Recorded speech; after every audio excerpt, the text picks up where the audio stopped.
شکر ہے تیرا خدایا، میں تو اس قابل نہ تھا۔ حامدا ومصلیا اما بعد فاعوذ باللہ من الشیطان الرجیم، بسم اللہ الرحمن الرحیم۔ یا ایہا الناس اتقوا ربکم الذی خلقکم من نفس واحدہ۔ یا ایہا الناس، اے لوگو، اتقوا ربکم الذی، تم ڈرو اس رب سے، الذی جس نے خالقکم پیدا کیا تمہیں، من نفس واحدہ ایک ہی جان سے، وخلق منہا اور پیدا کیا اسی سے، زوجہا اس کا جوڑا، وبث منہما اور پھیلایا ان دونوں سے، رجالاً بہت سارے مردوں کو، رجالاً کثیرا بہت سارے مردوں کو، ونساء اور بہت ساری عورتوں کو۔ واتقوا اللہ الذی، تم ڈرو اس اللہ سے، تساءلون بہ جس کے ذریعے تم ایک دوسرے سے سوال کرتے ہو، والارحام اور رشتہ داریوں کے متعلق بھی تم ڈرتے رہو۔ ان اللہ کان علیکم رقیبا، بے شک اللہ تو تم پر رقیبا وہ نگہبان ہے۔ سورۃ النساء ہے، پیچھے دو صورتیں پڑھی ہیں ہم نے، سورہ آل عمران اور سورہ بقرہ، ان کے اندر ہم نے مشرکین کا تذکرہ بھی پڑھا، اس کے اندر منافقین کا تذکرہ بھی آیا، اور اس کے اندر اور بھی یہودیوں کا، نصرانیوں کا۔ تو رب کائنات نے اس صورت مبارکہ کے اندر ان طبقات کی جو دبے ہوئے طبقات تھے، جو کمزور قسم کے طبقات تھے، رب کائنات نے ان کے حقوق کو بیان فرمایا ہے۔ تو اللہ کریم جل شانہ نے ان حقوق کو بیان کرنے سے پہلے سب سے پہلے ارشاد فرمایا یا ایھا الناس، اس کے اندر تمام لوگوں کو مخاطب فرمایا، چاہے اس کے اندر کوئی چھوٹا ہو، بڑا ہو، کافر ہو، مسلمان ہو، جیسا مرضی، مرد ہو، عورت ہو۔ اتقو، فرمایا تم اللہ سے ڈرو، تم ڈرو۔ سب سے پہلے تقوی کے متعلق ارشاد فرمایا گیا کہ تم ڈرو۔ ربکم، صفت ربوبیت کو بیان فرمایا کہ اس سے ڈرو جو تمہارا رب ہے، جو تمہیں پالنے والا ہے، اس سے ڈرو۔ الذی خلقکم، پھر صفت خالقیت کو بھی بیان فرمایا، تمہارا رب وہ ہے، خلقکم من نفس واحدہ، جس نے تمہیں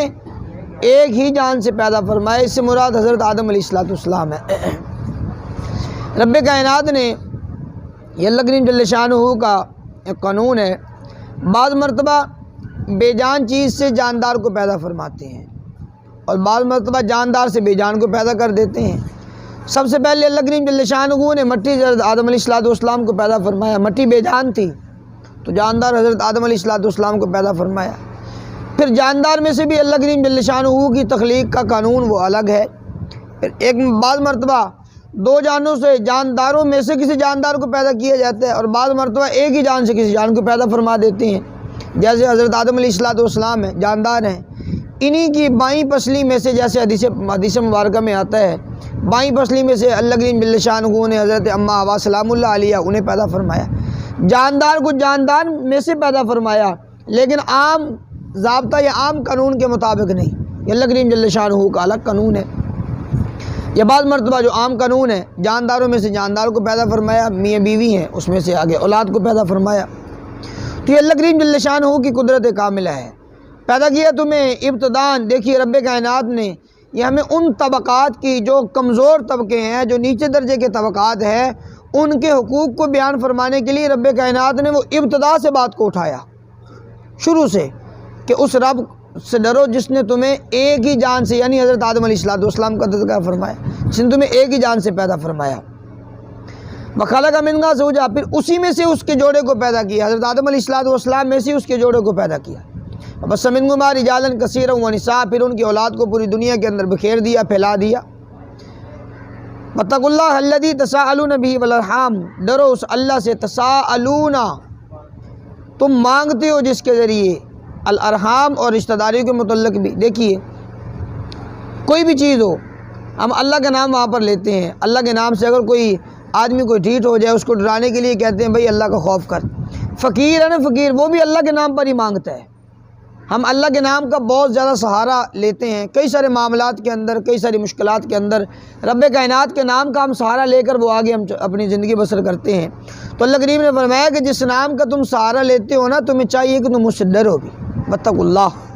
یہ تقویٰ ایک ہی آیت کے اندر دوسری مرتبہ تقوی کا تذکرہ فرما دیا، تو اس سے معلوم ہوتا ہے کہ ضوابط اور قانون یہ اسی وقت ہی عمل کے اندر آ سکتے ہیں، اسی وقت ان پر صحیح عمل کیا جا سکتا ہے جب بندے کے اندر تقویٰ ہوگا۔ اور اگر تقویٰ ہی نہ ہو تو پھر کسی وہ قانون کو، ضابطے کو ماننے کے لیے تیار ہی نہیں ہوگا۔ یہ اسی وقت سب کچھ ہوگا جب وہ اللہ کا خوف اس کے دل کے اندر ہوگا۔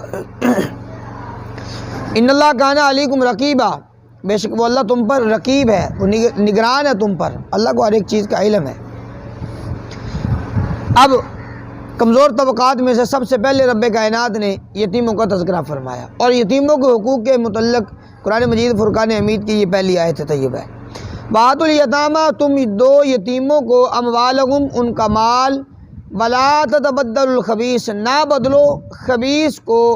یعنی ناپاک چیز کو، بالطیب، پاک کے بدلے میں۔ وَلَا تَأْكُلُوا أَمْوَالَكُمْ إِلَىٰ أَمْوَالِكُمْ، اور نہ تم کھاؤ ان کے مالوں کو اپنے مالوں کی طرف یعنی ملا کر۔ اِنَّهُ كَانَ حُوبًا كَبِيرًا، بے شک یہ بہت بڑا گناہ ہے۔ یتیموں کا مال ہے، اس کے متعلق اللہ کریم نے فرمایا یتیموں کو ان کا مال دے دو، مقدار کے اعتبار سے بھی، تعداد کے اعتبار سے بھی، مقدار بھی ان کی پوری دو اور تعداد بھی، گنتی کے اعتبار سے بھی، جتنے ان کے نگ ہیں وہ اتنے ان کو واپس دو۔ مطلب یتیموں کا مال ہم نے اپنے پاس رکھا ہوا ہے تو اس کی حفاظت کا ذمہ بھی اب ہمارے ذمہ ہے۔ صرف یہ نہیں کہ ہم صرف ہم اس کے اندر نہ کھائیں، نہیں، فرمایا خود بھی نہ کھاؤ، کسی کو کھانے بھی نہ دو، اس کی حفاظت بھی کرو، یہ تمہارے اوپر ضروری ہے۔ جو یتیموں کے اولیاء ہیں، جو ولی ہیں، ان پر یہ چیز فرض کر دی گئی ہے کہ ان کے ذمہ ہے کہ یتیموں کے مال کی حفاظت کرے۔ فرمایا یتیموں کو ان کا مال دے دو، وَلَا تَتَبَدَّلُوا الْخَبِيثَ بِالطَّيِّبِ، مال دے دو یہ ہے تعداد کے اعتبار سے، یعنی جتنا بھی ان کا مال ہے پورا پر ان کو واپس کرو۔ وَلَا تَتَبَدَّلُوا الْخَبِيثَ بِالطَّيِّبِ، اور نہ تم بدلو خبیث چیز کو بالطیب، طیب کے بدلے کے اندر، یعنی ناپاک چیز کو پاک کے بدلے کے اندر۔ یعنی کوئی عمدہ چیز ہے یتیم کی، اس کو رکھ لیا اور اس کے بدلے کے اندر ہم نے خراب چیز اس کے بدلے کے اندر دے دی، جیسے وہ ایک تلوار والی مثال ہے کہ یتیم کا مال ہے، اس کے اندر تلوار ہے، بڑی عمدہ قسم کی تلوار ہے۔ ایک ہمارے پاس تلوار ہے جو اس کا ولی ہے، یتیم کا جو ولی ہے، ایک اس کے پاس تلوار ہے جو بالکل کمزور اور جناب زنگ آلود ہے، اس میں سے اچھی تلوار اٹھائی، وہ جو کمزور قسم کی تلوار تھی وہاں پر رکھ دی، نگ تو پورے ہو جائیں گے لیکن اس کے اندر وہ تعداد کے اعتبار سے وہ نگ پورے ہیں، لیکن اس کے اندر وہ مقدار کے اعتبار سے تو اس کے اندر کمی آ گئی نا، کہ جو اصل مقدار تھی، جو اصل معیار تھا، اس معیاری چیز کو ہم نے رکھ لیا اور جو ہلکی پھلکی چیز تھی وہ ہم نے ان کو دے دی۔ فرمایا وَلَا تَتَبَدَّلُوا الْخَبِيثَ بِالطَّيِّبِ، نہ تم بدلو خراب چیز کو اچھی چیز کے بدلے میں۔ وَلَا تَأْكُلُوا أَمْوَالَهُمْ إِلَىٰ أَمْوَالِكُمْ، اور نہ تم کھاؤ ان کے مالوں کو اپنے مالوں کے ساتھ، یعنی اپنے مالوں کے ساتھ ملا کر ان کا مال ہڑپ کرنے کے لیے اپنے مالوں کے ساتھ۔ یہ دونوں طریقے، دونوں صورتیں ہیں۔ ایک تو یہ کہ بندہ ان کا مال الگ رکھے، دوسرا یہ کہ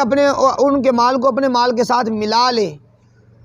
الگ جس نے کھانا ہے تو وہ الگ ہو کر بھی کھائے گا، اگر الگ مال رکھے اس میں سے بھی کھاتا رہے گا، اور اگر دل کے اندر بے ایمانی ہے تو اپنے مال کے ساتھ ملا کر وہ کھائے گا۔ تو اللہ کریم جل شانہ نے ہر ایک معاملے کو صاف فرمایا اپنے مالوں کے ساتھ ان کے مال کو ملا کر تم نے کھانا بھی نہیں ہے، ہڑپ کرنے کے لیے اپنے مالوں کے ساتھ نہ ملاؤ، ان کے مالوں کو الگ رکھو۔ اِنَّهُ كَانَ حُوبًا كَبِيرًا، اس لیے کہ یہ بہت بڑا گناہ ہے، بہت بڑا گناہ ہے یتیم کے حق کے اندر اس کے حق تلفی کرنا، خراب چیز کو انہیں دے دینا، اچھی چیز ان سے لے لینا، اور اسی طرح ان کے مال کو ہڑپ کرنے کے لیے اپنے مالوں کے ساتھ ملا لینا گناہ ہے۔ وَإِنْ خِفْتُمْ أَلَّا تُقْسِطُوا فِي الْيَتَامَىٰ، یہ یتیم لڑکیوں کے متعلق اللہ کریم نے ان کے حقوق بیان فرمائے۔ شاہ فرمایا کہ اگر تمہیں خوف ہو اللہ تقسطوا، یہ کہ تم نہیں قائم رکھ سکو گے انصاف، فی الیتامہ، یتیم لڑکیوں کے متعلق، یتیم لڑکیوں کے بارے میں اگر تم وہ انصاف قائم نہیں رکھ سکو گے تو فَانْكِحُوا، پس تم نکاح کرو، مَا طَابَ لَكُم مِّنَ النِّسَاء، جو تمہیں بلی لگیں، اچھی لگیں، من النساء، عورتوں میں سے، مثنی و ثلاث و رباع، دو دو، تین تین اور چار چار۔ اگر عورتوں میں سے تمہیں کوئی عورت اچھی لگے ان کے ساتھ تم نکاح کر لو۔ اگر یتیم لڑکیوں کے حق کے متعلق تمہیں یہ اندیشہ ہو کہ ہم ان کی پاسداری نہیں کر سکیں گے تو ان کا نکاح تم کروا دو کسی اور جگہ پر، تاکہ کوئی خامن ان کا جو ہوگا وہ ان کے مال کی اور ان کی وہ عزت آبرو کی حفاظت رکھے گا، اگر تم حفاظت نہیں رکھ سکو گے، ہاں تم نکاح کر لو جو تمہیں اچھی لگتی ہیں عورتیں، 2 ہوں 3 ہوں 4 ہوں، جن کے ساتھ تم نکاح کرنا چاہو تو کرو۔ اب دیکھیے ایک صاحب ہیں، اما عائشہ صدیقہ رضی اللہ تعالی عنہا سے پہلی روایت ہے،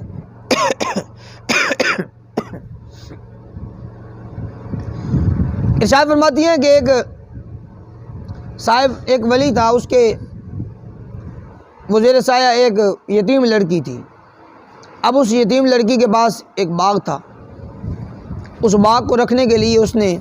کیا کیا، اس یتیم لڑکی کے ساتھ اس نے نکاح کر لیا، تاکہ حق مہر تو اس کو میں کیا دوں گا، اس کا جو باغ ہے وہ بھی میرے پاس آ جائے گا، حق مہر بھی نہیں دوں گا بلکہ اس سے مال وہ مجھے مل جائے گا، اس کا میں وہ وارث بن جاؤں گا اس کے باغ کا۔ تو صرف اس نیت سے اس نے نکاح کر لیا۔ تو فرمایا کہ وَإِنْ خِفْتُمْ أَلَّا تُقْسِطُوا، اگر تمہیں یتیموں کے حق کے اندر، یتیم لڑکیوں کے حق کے اندر یہ اندیشہ ہو کہ تم انصاف قائم نہیں رکھ سکو گے، تو پھر تمہیں ان کو پھر اپنے پاس روک کر نہ رکھو۔ اب یہ حق مہر دینا یہ ضروری تھا، حق مہر اس کو ادا کرے، لیکن نہیں ادا کیا۔ اگر اس طرح کا تمہیں اندیشہ ہو کہ ہم جناب اس کے حق کے اندر حق تلفی کر بیٹھیں گے، تو ارشاد فرمایا پھر تم ان کے ساتھ نکاح نہ کرو، پھر تم ان کا نکاح کسی اور جگہ پر کرو۔ فَانْكِحُوا مَا طَابَ لَكُمْ، جو تمہیں عورتیں اچھی لگے پھر تم ان کے ساتھ جا کر نکاح کر لو۔ چونکہ بعض مرتبہ ایسے بھی ہوتا تھا، نکاح کر لیا عورت کے ساتھ، یتیم کے ساتھ، صرف اس لیے کہ اس کا مال وہ ہمیں مل جائے، مال مل جائے، لیکن اس کے ساتھ رغبت نہیں ہے، اس کے ساتھ کوئی تعلق نہیں ہے، صرف مال حاصل کرنے کے لیے نکاح کر لیا۔ فرمایا اگر تمہیں یتیم لڑکیوں کے حق کے اندر کچھ اندیشہ ہو تو پھر تم ان کا نکاح اور جگہ کرواؤ، تو اپنا نکاح تم ان عورتوں کے ساتھ کرو جو تمہیں بھلی لگیں، جو تمہیں اچھی عورتیں لگیں، ان کے ساتھ تم نکاح کرو۔ دوسرا یہاں پر یہ ارشاد فرمایا گیا کہ اگر فَانْكِحُوا مَا طَابَ لَكُم مِّنَ النِّسَاءِ مَثْنَىٰ وَثُلَاثَ وَرُبَاعَ، تو لوگوں نے یتیم لڑکیوں کے حق کے اندر تو اس کی حق تلفی نہ کی، تو اس پر تو وہ قائم ہو گئے، لیکن وہ تعدد ازواج کے اندر ان لوگوں نے احتیاط نہیں کی، اپنی بہت ساری بیویاں اپنے پاس رکھتے تھے۔ حضرت غیلان بن اسلمہ ثقفی رضی اللہ تعالیٰ عنہ حضور کی بارگاہ میں آئے، کلمہ پڑھا، مسلمان ہوئے، ان کی بیویاں بھی مسلمان ہوئیں، کہنے لگے یا رسول اللہ میرے پاس 10 بیوی ہیں۔ تو اس آیت مبارکہ کا نزول ہوا مثنیٰ وثلاث ورباع، جو تمہیں بھلی لگتی ہوں ان عورتوں میں سے 2 2 3 3 4 4 ان کے ساتھ تم نکاح رکھو۔ اللہ کے نبی صلی اللہ تعالیٰ علیہ وسلم نے حضرت غیلان بن اسلمہ ثقفی رضی اللہ تعالیٰ کے ارشاد فرمایا کہ ان میں سے 4 عورتوں کو رکھ لو، باقیوں کو تم طلاق دے دو، جو تمہیں اچھی لگتی ہیں ان کو رکھ لو، باقیوں کو تم چھوڑ دو، آزاد کر دو۔ تو پھر انہوں نے ایسے کیا، 4 کو رکھا، باقیوں کو آزاد کر دیا۔ تو فرمایا کہ فَإِنْ خِفْتُمْ أَلَّا تَعْدِلُوا فَوَاحِدَةً، اگر تمہیں خوف ہو اللہ تعدلوا کہ تم انصاف قائم نہیں رکھ سکو گے، تو فواحدہ، پھر ایک ہی بیوی پر تم گزارا کرو، ایک ہی بیوی رکھو، پھر تمہیں زیادہ بیویاں رکھنے کی ضرورت نہیں، صرف ایک ہی۔ او ما ملکت ایمانکم، یا ایک بیوی بھی نہ رکھو، صرف وہ جو لونڈی ہے، شری لونڈی، جو پہلے دور کے اندر ہوا کرتی تھی، اب تو اس کا وہ دور ختم ہو چکا ہے، لونڈیوں کا، جو شری لونڈی ہوتی ہے، کافروں پر حملہ کیا، ان کی جو عورتیں ہمارے قبضے کے اندر آئی وہ لونڈیاں شمار کی جاتی تھی۔ تو فرمایا کہ اما ملکت ایمانکم، یا وہ جن کے تمہارے دائیں ہاتھ مالک ہوں، وہ لونڈیاں ہوں، بس انہی پر گزارا کرو، اگر تمہیں اس بات کا اندیشہ ہو کہ جناب تم انصاف قائم نہیں رکھ سکو گے۔ ذالک ادنیٰ اللہ تعولوا، یہ زیادہ قریب ہے کہ تم جھک پڑو، یہ زیادہ قریب ہے کہ تم انصاف نہ کر سکو، یہ اس کے زیادہ قریب ہے۔ اگر تم انصاف نہ کر سکو تو زیادہ اچھی بات یہ ہے کہ ایک ہی عورت سے شادی کرو، یا وہ لونڈی ہے اسی کے ساتھ گزارا کرو۔ اب دیکھیے وَآتُوا النِّسَاءَ صَدُقَاتِهِنَّ نِحْلَةً، یہاں پر رب کائنات نے حق مہر کے متعلق ارشاد فرمایا کہ تم دو ان عورتوں کو صدقاتہن، ان کا مہر، نحلہ، دل کی خوشی سے، تمہارے اوپر یہ بوجھ نہیں ہونا چاہیے، اس عورت کی بھی تو ہمت ہے، اس نے اپنے آپ کو تمہارے حوالے کر دیا، تو فرمایا کہ اگر تمہارے حوالے کر رکھا ہے تو تمہیں چاہیے کہ تم ان کا حق مہر وہ خوشی سے ادا کرو، کہ تمہارے اوپر اس کو ٹیکس نہ سمجھیے گا، اس کو تاوان نہ سمجھیے گا، اپنے اوپر بوجھ نہ سمجھیے گا، ان کا حق مہر ہے وہ انہیں ادا کریں۔ فَإِن طِبْنَ لَكُمْ، پس اگر وہ چھوڑ دیں، وہ عورتیں چھوڑ دیں، لکم تمہارے لیے، عن شیء منہ، اس حق مہر میں سے کچھ، نفساً دل کی خوشی سے، اگر وہ دلی خوشی سے وہ تمہیں چھوڑ دیں تو فَكُلُوهُ، پھر تم اسے کھاؤ، ہنیٰ مریٰ، خوب مزیدار اور خوشگوار سمجھ کر خوب تم اسے کھاؤ۔ لیکن فرمایا کہ اگر وہ عورتیں اس چیز کو ناپسند کریں، وہ اپنا حق مہر لینا چاہیں تو تمہیں چاہیے کہ تم ان کو حق مہر دو، دل کی خوشی سے وہ معاف کر دیں تو وہ ایک الگ بات ہے۔ ہمارے ہاں بھی یہ قانون چلتا ہے کہ عورتوں کو پہلے سے کہہ دیا جاتا ہے کہ بس آپ نے حق مہر نہیں رکھنا، واپس کر دینا، معاف کر دینا ہے، مجبور کیا جاتا ہے. یہ غلط طریقہ ہے، یہ طریقہ انتہائی غلط ہے. حق مہر ہے اس عورت کا تو اسے چاہیے کہ وہ اپنے پاس رکھے. یہ برکت والے پیسے ہوا کرتے ہیں. تو فرمایا کہ فَكُلُوهُ ہنیئا مَرِیئا، اگر وہ عورتیں دل کی خوشی سے وہ تمہیں دے دیں، فَكُلُوهُ، پس تم کھاؤ اس حق مہر کو. ہنیئا، ہنیئا کہا جاتا ہے وہ لذیذ کھانا، مزیدار کھانا، وہ جو ہمارے جسم کا حصہ بنے، کھانے کے اندر بھی مزیدار ہو، ہمارا معدہ بھی اسے ہضم کرے اور جناب ہمارے جسم کو وہ قوت بھی دے، اسے کہا جاتا ہے ہنیئا مریہ، خوب خوشگوار. فرمایا پھر تم اسے خوب مزیدار اور خوشگوار سمجھ کر تم کھاؤ. اور ولا تؤتوا السفہاء اموالکم التی جعل اللہ لکم قیاما وارزقوہم فیہا. ولا تؤتوا، اور نہ تم دو سفہاء، السفہاء، السفہاء کہا جاتا ہے جو کم عقل لوگ ہوتے ہیں، بے عقل لوگ ہوتے ہیں، بیوقوف لوگ ہوتے ہیں، یعنی عقل سلیم کے وہ مالک نہیں ہیں، ان کی پوری عقل نہیں ہے. اگر ان کا مال ان کے حوالے کر دیا جائے تو اپنے مال کو وہ ضائع کر دیں، ایسے لوگوں کو کم عقل کہا جاتا ہے. ولا تؤتوا السفہاء، اللہ کریم نے فرمایا کہ نہ تم دو ان السفہاء بے عقل لوگوں کو اموالکم التی، وہ اموال جعل اللہ لکم قیاما، جن کو اللہ نے بنایا ہے تمہارے لیے سہارا. وہ جو لوگ ہیں ان کو ان کا مال نہ دو، ان کا مال اپنے پاس تم سنبھال کر کے رکھو. یہ نہ ہو کہ تم انہیں مال دے دو تو وہ اپنے مال کو ضائع کر بیٹھیں. ولا تؤتوا السفہاء، نہ تم دو سفہاء بے عقل لوگوں کو اموالکم التی جعل اللہ لکم، ان کے اموال جعل اللہ التی جعل اللہ لکم، وہ کہ بنایا اللہ نے تمہارے لیے سہارا. فرزقوہم ورزقوہم، پس تم کھانے کے لیے دو ان کو، ورزقوہم، تم انہیں کھانے کو دو، فیہا، اسی مال میں سے، وکسوہم، اور انہیں پہناؤ اس مال میں سے. صرف جتنی انہیں کھانے کی ضرورت ہو وہ دیں اور جتنا ان کو پہننے کی ضرورت ہو اس کے مال میں سے وہ دیں. وقولوا لہم قولا معروفا، اور انہیں تم اچھی اور بھری بات کہو جب بھی تم انہیں کہو. لیکن فرمایا کہ یہ جو بیوقوف یا کم عقل لوگ ہیں ان کا مال ان کے حوالے نہ کرو، وہ تو ضائع کر دیں گے. امام اعظم ابو حنیفہ رحمۃ اللہ علیہ ارشاد فرماتے ہیں کہ انسان کی صحیح عقل جو ہوتی ہے، کامل عقل ہو جاتی ہے 25 سال کی عمر تک. 25 سال کی عمر تک انسان کی عقل بالکل کامل ہو جاتی ہے. اگر اتنی عمر کے اندر تم دیکھ لو کہ ان کے اندر کوئی عقل سلیم ہے یا انہیں وہ صحیح عقل آ چکی ہے، تم ان کا مال تم ان کے حوالے کر دو. اور کوشش یہ کرو کہ یتیموں کا مال ان کے حوالے کر دیا جائے. ہاں وہ بالکل بیوقوف نہ ہو، کم عقل نہ ہو، وہ ایک الگ بات ہے اس کا مال کو سنبھالنا. تو فرمایا کہ وابتلوا الیتامی، تم آزماتے رہو یتیموں کو، حتی اذا بلغوا النکاح، حتیٰ کہ وہ پہنچ جائیں النکاح، نکاح کو یعنی نکاح کی عمر کو، نکاح کی مدت تک وہ پہنچ جائیں تو اس وقت تک تم انہیں آزماتے رہو، انہیں دیکھتے رہو. فَإِنْ آنَسْتُمْ، پس اگر تم پاؤ منہم ان کے اندر رشدن، کوئی صلاحیت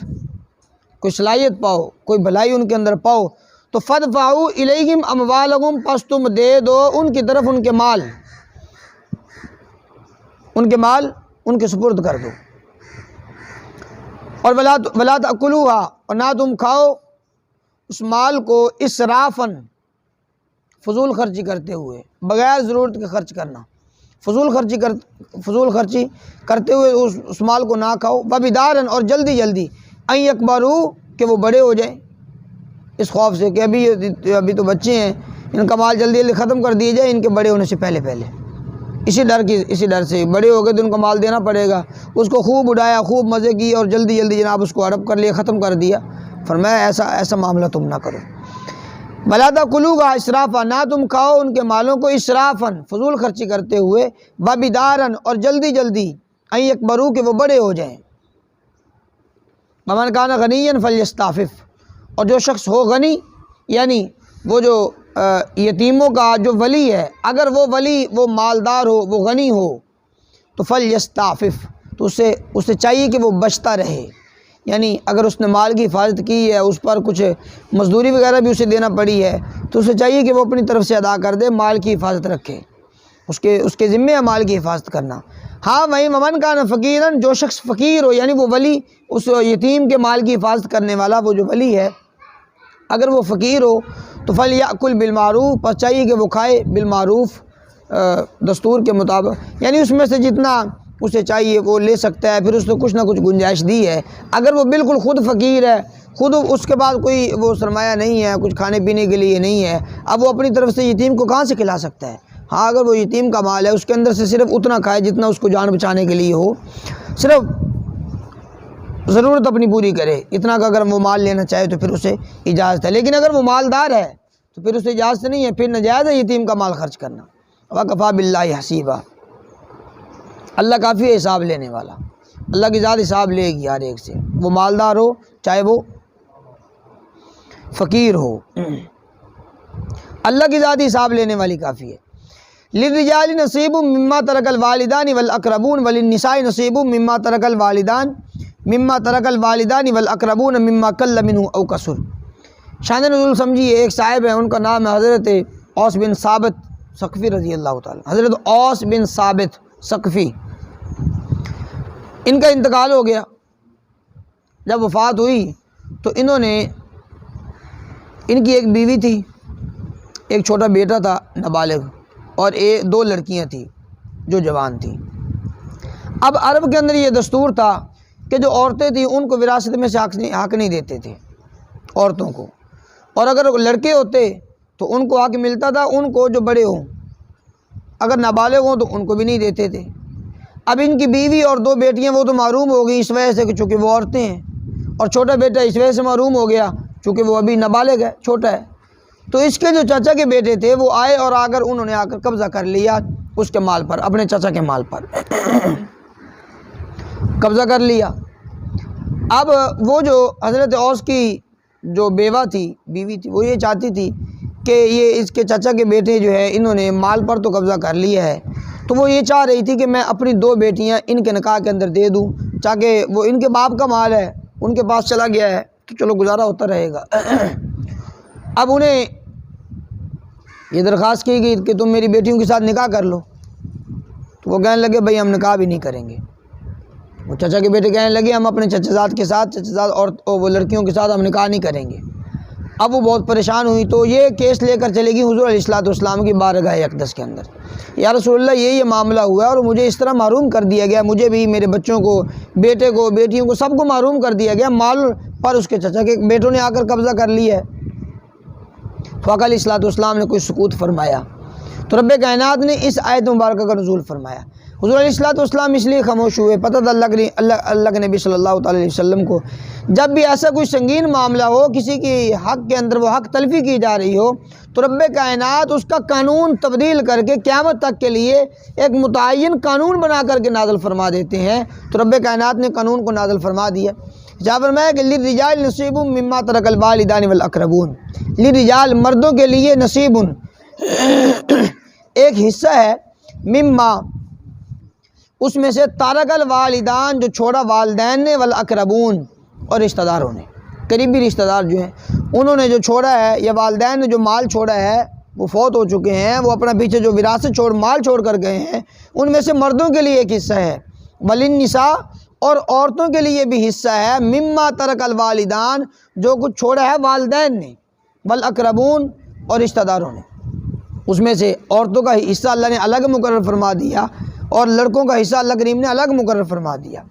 مما قل منہ او کثر، فرمایا وہ جو مال چھوڑا گیا ہے، مما اس میں سے قل وہ کم ہو، او کثر یا زیادہ ہو، یعنی جو مرنے والا ہے اس نے جو اپنا ترکہ چھوڑا ہے، اپنے جو مال چھوڑا ہے، وہ چاہے مال تھوڑا ہو چاہے زیادہ ہو، اس کے اندر جتنے بھی اس کے ورثاء ہیں سب کو برابر حصہ ملے گا، وہ لڑکیوں کو بھی ملے گا، لڑکوں کو بھی ملے گا۔ جو اللہ کریم نے حصہ مقرر فرمایا وہ اگلے رکوع کے اندر آپ حضرات سنیں گے، پڑھیں گے۔ رب کائنات نے ہر ایک کا الگ الگ حصے مقرر فرمائے ہیں، لڑکی کو اتنا ملے گا، لڑکے کو اتنا ملے گا، وہ بیوی کو اتنا ملے گا، اگر بیوی نے کوئی مال چھوڑا خامد کو اتنا ملے گا، اور والدین کو اتنا ملے گا، ہر ایک کا رب کائنات نے الگ الگ حصے مقرر فرمائے ہیں۔ فرمایا وہ مال تھوڑا چھوڑیں یا زیادہ چھوڑیں، مردوں کے لیے حصہ ہے، عورتوں کے لیے بھی حصہ ہے، نصیب مفروضہ، یہ حصہ مفروضہ فرض کیا گیا ہے، یہ مقرر کر دیا گیا ہے حصہ، مردوں کا بھی اور عورتوں کا بھی۔ وَإِذَا حَضَرَ الْقِسْمَةَ أُولُو الْقُرْبَى، اور جب حاضر ہو القسمہ تقسیم کا وقت، تقسیم کے وقت حاضر ہوں اولو القربا قریبی رشتہ دار قرابت والے، قرابت والے جب تقسیم کے وقت حاضر ہو جائیں، والیتامہ اور یتیم، والمساکین اور مسکین، فرزقوہم پس تم دو ان کو منہ اس میں سے، وقولوا لہم قولا معروفا اور تم کہو ان کو قولا معروفا، معروف بات، اچھی بات کہو۔ اب یہ ایک صاحب فوت ہوا، اس کی وراثت تقسیم ہونے کا وقت ہے، اس کا مال تقسیم ہونے کا وقت ہے۔ اب جو رشتہ دار ہیں وہ بھی جا کر جمع ہو گئے، لیکن ان رشتہ داروں کو جو حق ملنا ہی ملنا ہے، ساتھ میں اور کچھ یتیم بچے ہیں وہ بھی آ کر کھڑے ہو گئے، کوئی مسکین لوگ ہیں وہ بھی آ کر قریب کھڑے ہو گئے۔ اب وہ اپنی نظروں سے دیکھ رہے ہیں کہ یہ مال تقسیم کیا جا رہا ہے۔ اب ان کے دل کے اندر بھی، یتیموں کے دلوں کے اندر بھی حسرت ہوگی، کاش ہمارا کوئی ایسا ہوتا، ہمیں بھی کوئی مال ملتا، یا مسکینوں کے دل کے اندر کاش ہمیں بھی کوئی مال ملتا، اگر ہمارے کوئی قرابت دار ہوتے، ہمارے رشتہ دار ہوتے، کوئی معاملہ ایسا ہوتا تو ہمیں بھی اس میں سے کچھ حصہ ملتا۔ اب ان لوگوں کو وہ حصہ دیا جا رہا ہے۔ تو فرمایا جب یتیم اور مسکین لوگ ان کے منہ کے اندر پانی آ رہا ہو تو اس وقت آپ انہیں بھی محروم نہ کریں، رشتہ داروں کو تو دے ہی دیں، لیکن ان یتیموں اور مسکینوں کا دل رکھنے کے لیے اس میں سے کچھ نہ کچھ ان کو بھی دے دیں، ان کو بھی کچھ نہ کچھ دیں۔ فرزقوہم پس تم دو ان کو، وقولوا لہم قولا معروفا اور تم کہو ان کو معروف بات، اچھی بات۔ یہ نہ ہو کہ یتیموں کو جھڑ کے نکل جاؤ، یہاں سے دفع ہو جاؤ، تم کیا لینے کے لیے آئے ہو؟ کوئی مسکین آ کر کھڑے ہو گئے، ان کو جناب تم جھڑکیاں دینے شروع کر دو اور بھگاؤ وہاں سے اور نکال دو، جناب پیچھے لگو، یہ غلط بات ہے، یہ طریقہ غلط ہے۔ اللہ کریم نے فرمایا ان کے دلوں کے، ان کے سینے کے اندر بھی دل ہے، ان کے دل کے اندر بھی خواہشات ہیں، تو فرمایا اس لیے یتیموں اور مسکین لوگوں کو بھی محروم نہ کرو، کچھ نہ کچھ ان کو بھی دے دو تاکہ ان کو بھی وہ تسلی ہو ان کی دل جوئی کے لیے۔ وَلْيَخْشَ الَّذِينَ لَوْ تَرَكُوا چاہیے کہ ڈریں، الَّذِينَ وہ لوگ، لَوْ تَرَكُوا اگر وہ چھوڑیں، مِنْ خَلْفِهِمْ اپنے پیچھے، ذُرِّيَّةً ضِعَافًا کمزور اولاد، تو خافوا علیہم وہ خوف کھاتے ہیں ان پر۔ فرمایا کہ یہ جو اب مال کو تقسیم کرنے والے اولیاء ہیں، انہیں چاہیے کہ سب کا حق پورا پورا ادا کریں، یہ اس بات کا خیال رکھیں کہ اگر یہ لوگ فوت ہو جاتے، اگر یہ جو تقسیم کرنے والے لوگ ہیں اگر یہ لوگ فوت ہوتے اور اپنی اولاد کو چھوڑ کر جاتے تو ان کے ذہنوں کے اندر فکر ہوتی بھائی ہم نے بھی اپنی اولاد چھوڑی ہے، کہ اچھی بات یہی ہے کہ ہمارے رشتہ دار ہماری اولاد کو پورا پورا حق دیں۔ فرمایا یہ چاہت تمہارے دل کے اندر بھی ہے، تو مرنے والا صاحب ہے، اس کی بھی تو اولاد ہے، اس کی بھی تو بیوی بچے ہیں، اس نے بھی تو اپنے والدین چھوڑے ہیں، تم اپنا جو کچھ اپنے متعلق گمان کرو اس کے متعلق وہی گمان کر کے تم یہ مال کو صحیح انصاف کے ساتھ تقسیم کرو۔ وَلْيَخْشَ الَّذِينَ چاہیے کہ ڈرتے رہیں، الَّذِينَ وہ لوگ، لَوْ تَرَكُوا مِنْ خَلْفِهِمْ اگر وہ چھوڑیں اپنے پیچھے، ذُرِّيَّةً ضِعَافًا کوئی کمزور اولاد، خافوا علیہم خوف کھاتے ہو ان پر، جیسے تم اپنی اولاد کے متعلق خوف کھاتے ہو کہ ہماری اولاد کو پورا پورا حق ملے، اسی طرح مرنے والے کی اولاد کے متعلق بھی تم یہی خوف رکھو اور ان کو پورا پورا حق دو۔ بات سمجھ آ گئی ہے بھائی؟ فَلْيَتَّقُوا اللَّهَ بس چاہیے کہ تم ڈرو اللہ سے، وَلْيَقُولُوا قَوْلًا سَدِيدًا چاہیے کہ تم کہو صحیح سیدھی بات کہو۔ اب آگے رب کائنات نے ارشاد فرمایا کہ ان الذین یاکلون اموال الیتامى بے شک وہ لوگ جو کھاتے ہیں اموال الیتامى یتیموں کے اموال، یتیموں کا مال کھاتے ہیں، ظلم کے طریقے پر، انما یاکلون سوائے اس کے نہیں، یاکلون وہ بھرتے ہیں، وہ کھاتے ہیں، فی بطونہم اپنے پیٹوں کے اندر، نارا آگ۔ یتیموں کا مال اگر کوئی آدمی ظلمن کھاتا ہے تو اللہ کریم نے فرمایا کہ وہ یہ نہ سمجھے کہ یہ مال کھا رہا ہے، ارشاد فرمایا وہ یہ سمجھے کہ وہ جہنم کی آگ کو اپنے پیٹ کے اندر بھر رہا ہے۔ وَسَيَصْلَوْنَ سَعِيرًا اور ان قریب وہ ڈال دیے جائیں گے، سعیرہ اسی آگ کے اندر، اسی دوزخ کے اندر ان قریب پھر انہیں ڈال دیا جائے گا۔ اس لیے بھائی یتیموں کے حق کی رب کائنات نے بڑی پاسداری فرمائی ہے، اور یہ چونکہ یہ کمزور طبقہ ہوتا ہے، اس کے والدین فوت ہو چکے ہیں، اب اس کا مال ہے، جس طریقے سے تم مرضی، وہ چھوٹے بچے ہیں یہ بڑے ہیں، ان کو کسی بھی باتوں کے اندر لا کر ان کا مال سمیٹنا چاہو تو سمیٹ سکتے ہو، ان پر ظلم کرنا چاہو وہ کر سکتے ہو۔ اس لیے رب کائنات نے یتیموں کے حق کی خوب پاسداری فرمائی کہ کسی کمزور طبقے کو کمزور سمجھ کر اس کے مال کو ہڑپ نہیں کرنا۔ وَكَفَىٰ بِاللَّهِ حَسِيبًا اللہ حساب لینے والی ذات۔